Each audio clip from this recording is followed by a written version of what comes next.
All right, so you have a lot of clay that you've used and some that's scrap, and all that scrap has just kind of been building up. Some that's too dry, it doesn't quite work. So here's what you're gonna do. Here's how you take that clay and you reclaim it to be usable again.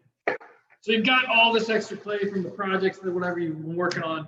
You probably don't have this much, but I do. And some of it's kind of wet and workable, and that's pretty good. So this clay right here, you can wedge it into being usable again. If it's still squishy, there's a little residue, which means that's kind of good. Here's what you do with that.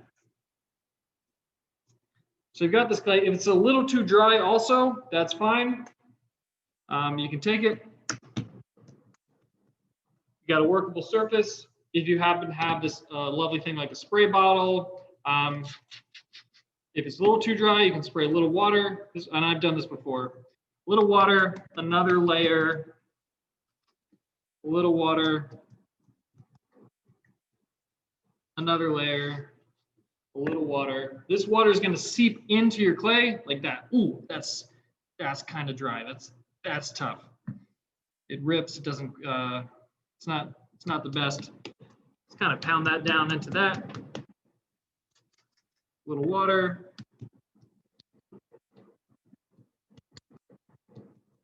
So the more surface area you have, the easier the water is going to sink in. Sometimes if it's really dry, I like to make these fingerprints. And that's going to soak in a little more water. A little more water is going to get in there. It's going to be a little better. And you can, if you have like squishier clay and thicker and wetter, drier clay, you can layer those. Essentially, you're taking this and you're creating a bunch of different layers, and you're kind of building this mountain. You're adding water to it. If you don't have a spray bottle, you can just take a bucket of water. Ooh, it's probably a little less than that would be good. This is a messy process. I do recommend a smock or an apron if you have it. And when you're doing this, since you're going to wedge it, I'm not worried. You shouldn't worry about too much air.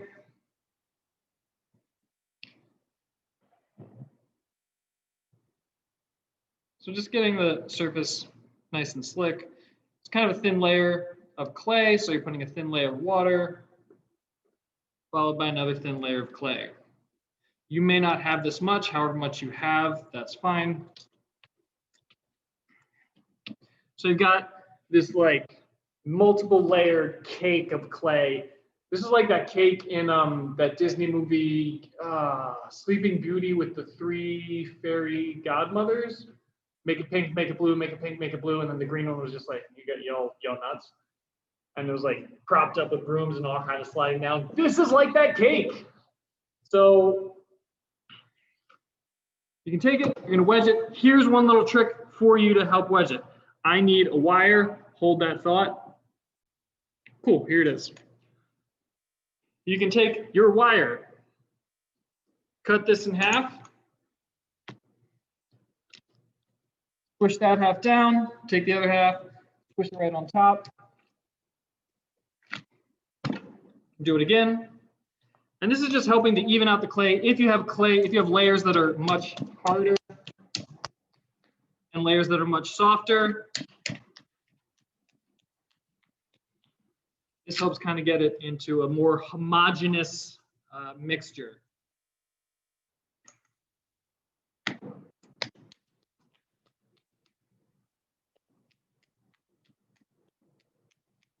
It's actually a wedging technique that some people have used, where they will take something, cut it in half. I worry about splatter, but let's see if it works. You take it, slam it down, take the next piece, slam it on top, and repeat that.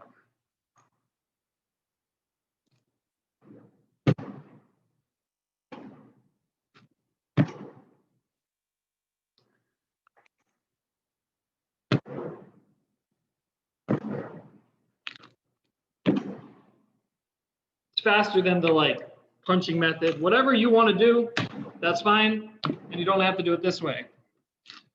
But you're getting all those layers mixed up. When you get it kind of, and the water that you've added, either way, helps rehydrate a little bit. When you get it here, you're going to wedge. There are videos that I've posted on those playlists about wedging. Try not to spill water, hey.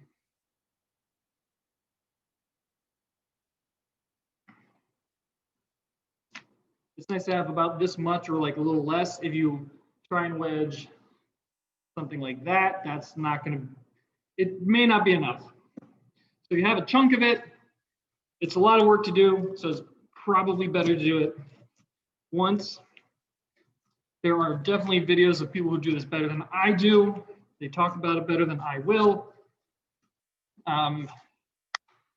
Wedging helps mix the clay, get it homogeneous, rehydrate it, get the air bubbles out, make it usable again. So however, like you can take that clay that you just had that you couldn't use, and now you can reuse it.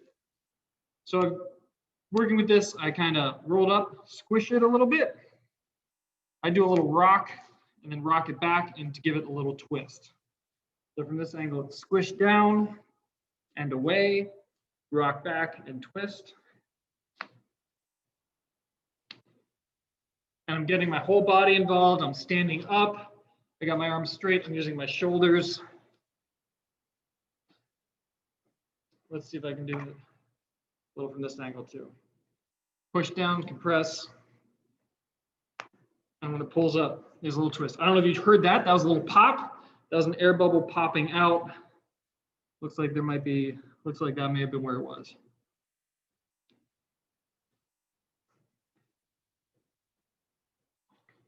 If it feels a little too stiff, you can repeat the process by the process of rehydrating by creating slabs.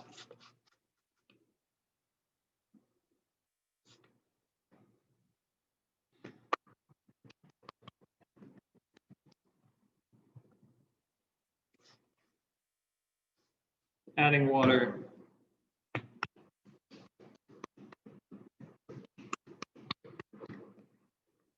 Making those layers. It takes a long, it does take hard work. It takes a lot of work to do this. They did make a machine that does it. We also work in the machine. So everything's a lot of work. You gotta be willing to put it in. And you can wedge this until it's workable. But with the magic of TV, I can pause and then restart, and it'll be really nice. Are you ready? I'll get it started from here, and then then I'll put some work in and show you the product.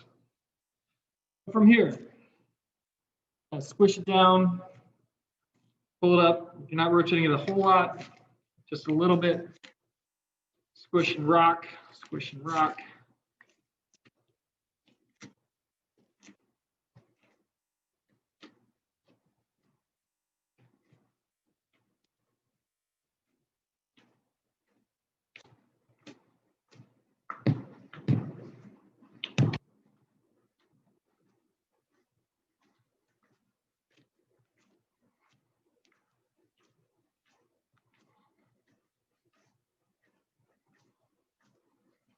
Get your arms moving up, body in 200 clay. Whew, it's a workout. More to come. Whew, so I'm out of breath. My arms are tired, and I kind of have this form. It's feeling a lot better than it did. So I kind of have this spiral thing going on, kind of like a seashell or something, a little in there. And like this like these little shadows are lovely in there. I don't know if that's coming through on the camera with their little sections. That's really nice. So if you get it to look like this, great. To finish it off, just a few smaller little compressions.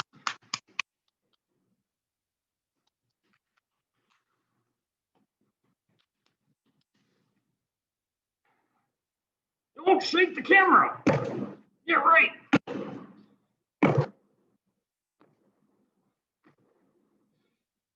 And to get it back into a square, I was tapping it so that hopefully there are no air bubbles trapped in there. Just kind of work that down. And then by lifting it and tossing it onto the table, I can get it more into the original form that it came in.